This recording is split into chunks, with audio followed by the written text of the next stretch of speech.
For ye ba santi mantami emu na ye ko adwira secheduma sene ne mpotamo a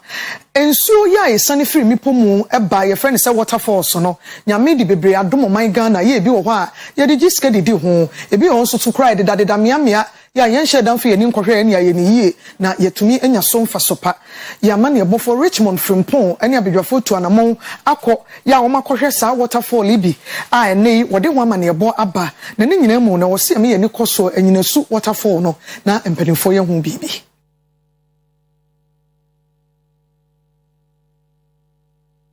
All right, Sabre yademo aba eye Anyinasu ni fahene fi na edu jamfi. De ntia anopa yatoa nananom ewo ha no se yate se omo ewo waterfall ni bi ewo Anyinasu a no na ye twe aben nana ye ne na twe nkomo na ebusa nema wamu ya wache sene eye waterfall no su ene ne tibia esitie eye waterfall bia apie nansie mu na emu ne eye ade a ensu eda ho ensu ne efro na su afram sa afram no na se ye ne akusku nyina eno na etene kwa kusikwo afram prince aye kese a tete ono na eda ho na emu ne eda kwayem a kwaye kese na abunkam so nti ne empie nti nansia na Anyinasu hene nukwase me kuri eda ho be fie aduno na enyanya ohene no ohene no bae no nsenkyene epie ya no se ekire ne kwan se ni onsuo bi a eda ho ampa utimi kwaye ho amane no nsuo no pie at once nsuo na eda ho na mum waye ho amane wie no a nsuo no pie ma keze ebunkam obia nyesuma nyina yekohwe no yese aye waterfalls ase no mukan ifi ebu no mu ni sane ebegu fomama aye se me ha mani nkan se ma etise kintampo de no kese pa ono kra mitima kase social no isane kese sisi amene mu kase muduru ho amo mo de moni ebedi adanse aye abeda ho aye kese pa amanfo ekokohwe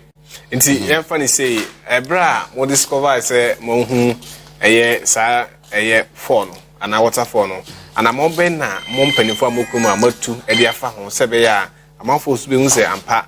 oba Anyinasu a ye waterfall ha mo me da wase se obi sesa once ade bia mfiti ase no e wona manne ne na mamra e wo ho nti na so ba ye na obehunu sa ade no wafiti ase e tu ho na mo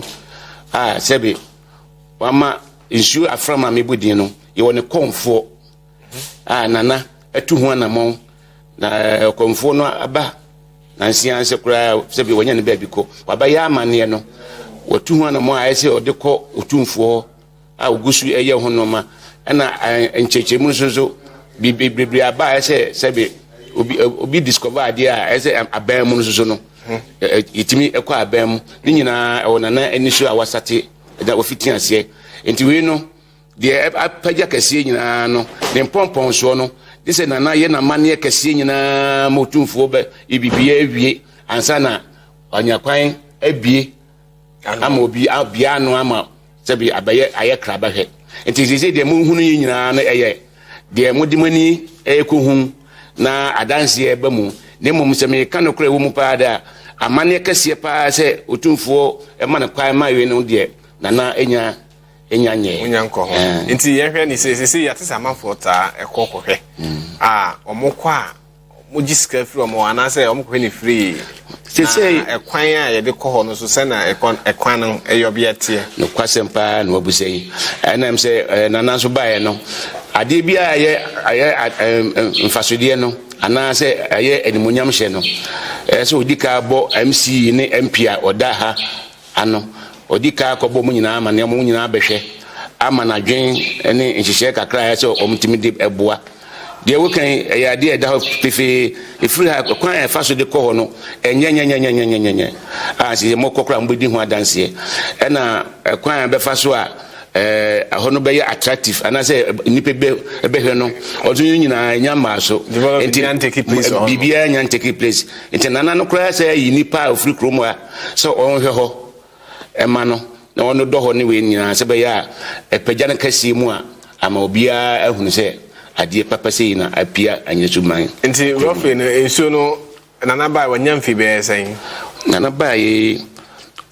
ono eko mfie nsuo ni nti fa say roughly 7 years man ya discover sa nti oba ya no emu no wode hunu sa ade no nti enye mfie nsuo sa oba na kakra sa na wo hunu sa ade we no ye de fam of video so na mama tourism evidence mpanyimfo na wo no so atese ye nya ade pa bi ewa Anyinasu minim se enam so na muka kire wo mo a ye beti na mo so o motu hu na ma behwe na me se mpanyimfo se enam dua so ne hunu na homa so ne hunu dua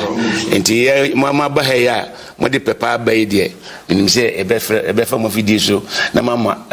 Ghana man nyina ate se ade pa bi apie Anyinasu ha obia mra na o mahwe na enya danse. All right, say abusia